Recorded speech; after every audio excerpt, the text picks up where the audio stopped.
پابندی وہ لگا کر طلباء کی یونین پر۔ بسم اللہ الرحمن الرحیم۔ میرے اسلام آباد اور پنڈی سے یہاں پر جمع ہونے والے باشعور طالب علم ساتھیوں، میں یقیناً آپ کو مبارکباد پیش کرتا ہوں کہ 38 سال گزرنے کے بعد بھی اس خوابیدہ دور میں آپ نے اپنے حق کے لیے آواز کو بلند کیا، آپ میدان میں برسر پیکار رہے اور آپ اپنے حقوق کی جدوجہد کو جاری رکھے ہوئے ہیں۔ میرے بھائیوں اور میرے دوستوں،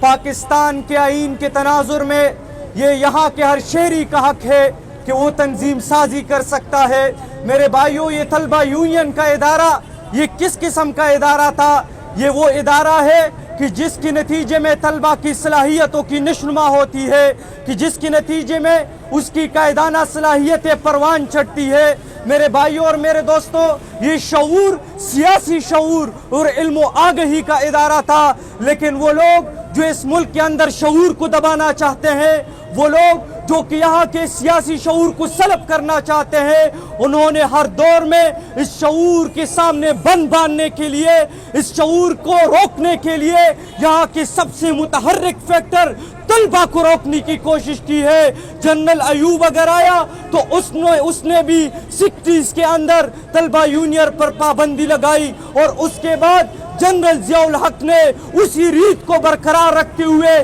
طلبہ یونین پر پابندی لگائی جو آج تک جاری ہے۔ میرے بھائیوں اور میرے دوستوں، اس کے بعد بھی اگر یہاں پر سیاسی جماعتیں ہیں تو آمریت کے خمیر میں پروردہ ان سیاسی جماعتوں نے اسی ریت اور رواج کو برقرار رکھا ہے۔ یہ خود جمہوریت کے گیت گاتے ہیں، یہ اسی کا ورد کرتے ہیں اور کہتے ہیں کہ ہم جمہوری جماعتیں ہیں، لیکن یہی لوگ یہی برسر اقتدار رہے ہیں، لیکن اپنے اقتدار کے دوران بھی انہوں نے اسی آمرانہ مزاج کو برقرار رکھا ہے، اور آج تک پاکستان کے تعلیمی اداروں میں طلبہ کا بنیادی حق نہیں دیا جا رہا۔ لیکن مجھے اس سے بڑھ کر افسوس تو اس بات کا ہوتا ہے کہ وہ تعلیمی ادارے جو علم و شعور کے مراکز تھے، وہ تعلیمی ادارے ہمیں بتاتے ہیں کلاس رومز کے اندر کہ بہترین نظام حکومت وہ تو جمہوریت ہے، جمہوریت میں آزادی رائے ہے، جمہوریت میں حقوق کا تحفظ ہے، لیکن ہمیں افسوس ہوتا ہے کہ انہی تعلیمی اداروں کے اندر اسی سیاست کو گالی بنا کر رکھ دیا ہے۔ وہ طالب علم جو 18 سال کی عمر میں ووٹ دے سکتا ہے اسی تعلیمی ادارے کے اندر کہ جو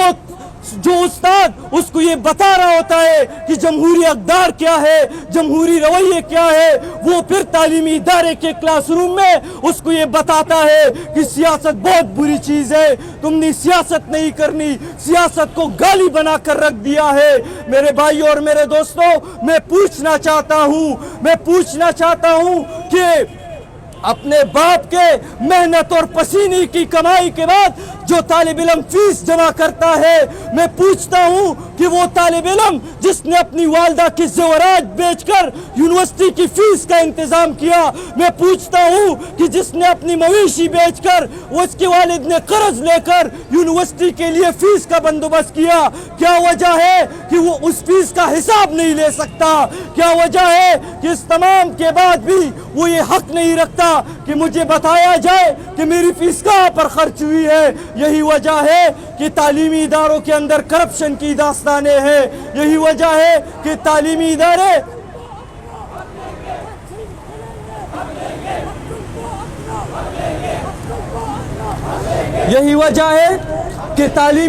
کی صورتحال روز بروز گرتی جا رہی ہے۔ فیسوں کے انبار لگ گئے ہیں، ہاسٹل کی سہولت موجود نہیں ہے، گیٹس پر طلبہ کی تذلیل ہے، میس میں طلبہ کی تذلیل ہے، لیکن کوئی آواز بلند نہیں کر رہا۔ اس لیے میرے بھائیوں اور میرے دوستوں، آج اگر پاکستان کے اندر یہ صورتحال ہے کہ طلبہ یونین کی پابندی کے نتیجے میں چند وڈیر اور سرمایہ داروں کو، ایک خاص طبقے اور اشرافیت کو پورے پاکستان کا نظم و نسق دے دیا گیا ہے، اور اس طرح سے ایک عام شہری کو پوری سیاست سے بے دخل کر دیا گیا ہے۔ میرے بھائیوں اور میرے دوستوں، میں طالب علموں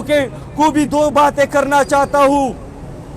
مجھے افسوس ان طالب علم پر ہوتا ہے جو کہ شعور کے لیے، علم و آگہی کے لیے تعلیمی اداروں کے اندر آتے ہیں، لیکن اپنے حقوق کا شعور مکمل طور پر کھو چکے ہیں، جو اقدار اور رویے نہیں جانتے۔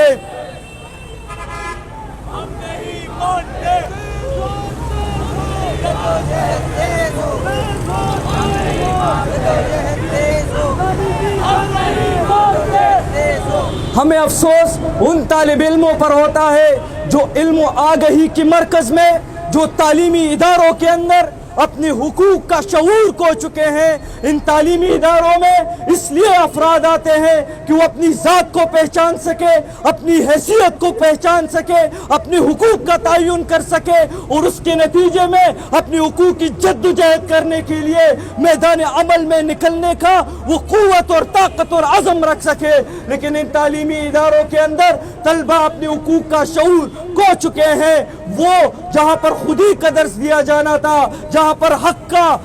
کا شعور دیا جانا تھا، وہاں کے تعلیمی اداروں کے اندر ان نوجوان نسل جو نکل رہی ہے وہ صرف اور صرف ایک پیسے اور پیٹ کی فکر لے کر یہاں سے نکل رہی ہے۔ اس لیے یہی وجہ ہے کہ جب ان کو بتایا جاتا ہے کہ تمہارے حقوق غصب کیے گئے ہیں، تم باہر نکلو، تو وہ جو 3 گھنٹوں اور 4 گھنٹوں کے موویز دیکھتے ہوئے نہیں تکتے، وہ طالب علم جو کہ 7 دنوں کے ڈرامے دیکھ کر نہیں تکتے، ان کو یاد آ جاتا ہے کہ نہیں، میں تو آپ کے ساتھ احتجاج میں نہیں نکل سکتا، میرا ٹائم ضائع ہوگا۔ لاکھا طالب علم ہو تو اس کو یاد آ جاتا ہے کہ ہاں میرے والد صاحب نے تو مجھے یونیورسٹی میں جان آسٹن بننے کے لیے بھیجا تھا۔ وہ اگر سوشل سائنسز کا طالب علم ہو تو اس وقت اس کو یاد آ جاتا ہے، اور وہ اب ڈی سی سے نیچے ہی نہیں اترتا۔ یہ شعور جب تک طالب علم نہیں پوری طرح سے اپنائیں گے،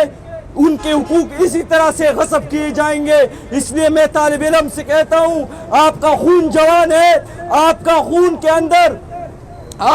وہ تڑپ موجود ہے، اس لیے اس رویے کو چھوڑیے۔ یہ رویہ آپ کا نہیں ہے، بلکہ یہ تو غلامانہ رویہ ہے، یہ تو غلامانہ ذہنیت ہے۔ بلکہ وہ جو اشعار میں کہا تھا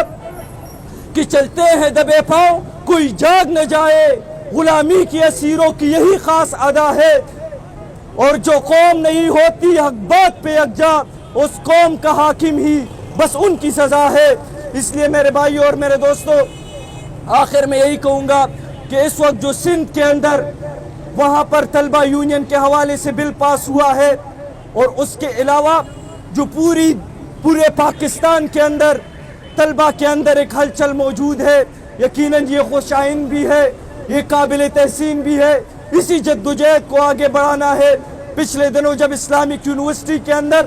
انہوں نے ایک نوٹیفیکیشن انتظامیہ نے جاری کیا کہ طلبہ تنظیموں پر پابندی ہے، تو ہمیں خوشی اس بات کی ہے کہ سینٹ کی کمیٹی نے واضح طور پر ان کو اس نوٹیفیکیشن کو رد کر دیا، اور یہ بتا دیا کہ نہیں، یہ طلبہ کا جمہوری حق ہے، یہ آئینی حق ہے۔ آپ کا یہ نوٹیفیکیشن غیر آئینی ہے، آپ کا یہ نوٹیفیکیشن طلبہ کے حقوق پر غصب ڈالنے کے مترادف ہے۔ اس لیے یہ نوٹیفیکیشن اور یہ پوائنٹ آپ کی ریکمنڈیشن سے منسوخ کر دیا جاتا ہے۔ یہ ہماری جدوجہد کی، ہماری کوششوں کی، ہماری تگ و دو کا ثمرہ ہے۔ انشاءاللہ اس جدوجہد کو آگے بڑھائیں گے، انشاءاللہ ہم آگے اسی جدوجہد کے ساتھ چلتے ہوئے، وہ دن دور نہیں جب مملکت پاکستان کا ہر طالب علم اپنے حق کو لے کر، اپنے حق کے ساتھ ہر تعلیمی ادارے کے اندر موجود ہوگا۔ انہی اشعار پر آپ سے اجازت لیتا ہوں کہ میرے ہاتھ میں قلم ہے، میرے ذہن میں اجالا، مجھے کیا دبا سکے گا کوئی ظلمتوں کا پالا، مجھے فکر امن عالم، تجھے اپنی ذات کا غم، میں طلوع ہو رہا ہوں تو غروب ہونے والا۔ بہت شکریہ۔